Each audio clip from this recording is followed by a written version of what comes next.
শহরের একটা নামী রেস্টুরেন্টে বসে আয়ান তার হবু স্ত্রীর সাথে ডিনার করছিল। হঠাৎ দেখল দরজার পাশে এক বৃদ্ধা মলিন শাড়ি পরে ইতস্তত হয়ে দাঁড়িয়ে আছে। আয়ান ভালো করে তাকিয়ে চিনতে পারল সেটা তার মা। আয়ান খুব বিব্রত বোধ করল। পাশের মানুষটি বড় ঘরের মেয়ে। তাকে মা কি বলবে ভেবে সে মাকে ইশারায় বাইরে যেতে বলল। মা মাথা নিচু করে চলে গেলেন। বাসায় ফিরে আয়ান রাগে ফেটে পড়ল। মা, তুমি কেন ওখানে গিয়েছিলে? তোমার ছেঁড়া শাড়ি আর ওই পুরনো চশমাটা দেখে আমার সম্মান কোথায় ছিল জানো?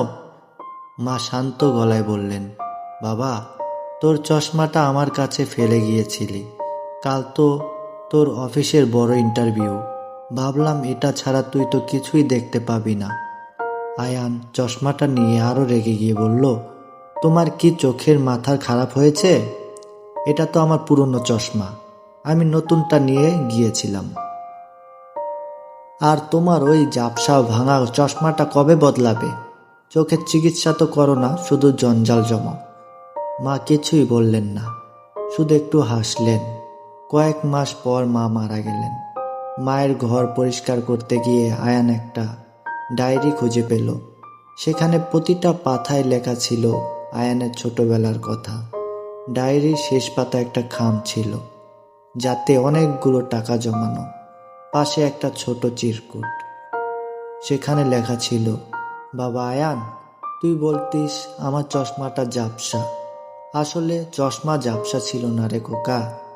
আমার একটা চোখ অনেক আগে থেকেই নষ্ট ছিল।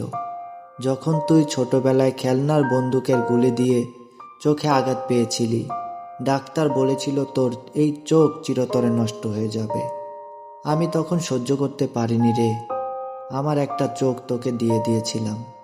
ডাক্তার বলেছিল এটা সারা জীবন গোপন রাখতে। আজ আমি চলে যাচ্ছি। টাকাগুলো রেখে গেলাম তোর নতুন চশমা কেনার জন্য। মা তো সবসময় থাকতে পারবো না।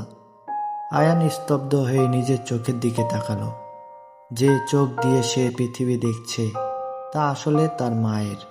মায়ের সেই ভাঙা চশমাটা আড়ালে লুকানো ত্যাগের কথা সে কোনোদিনই বুঝতে পারেনি। আসলে সত্যি বলতে মায়ের মনে এমন সব কথা মাঝে মাঝে লুকানো থাকে, যা হয়তো কখনোই তার সন্তানকে বলা হয়নি। তাই আপনার মাকে ভালোবাসুন, আপনার মায়ের চাওয়া পাওয়া পূরণ করুন। ভালোবাসা রইল পৃথিবীর সকল মায়ের প্রতি।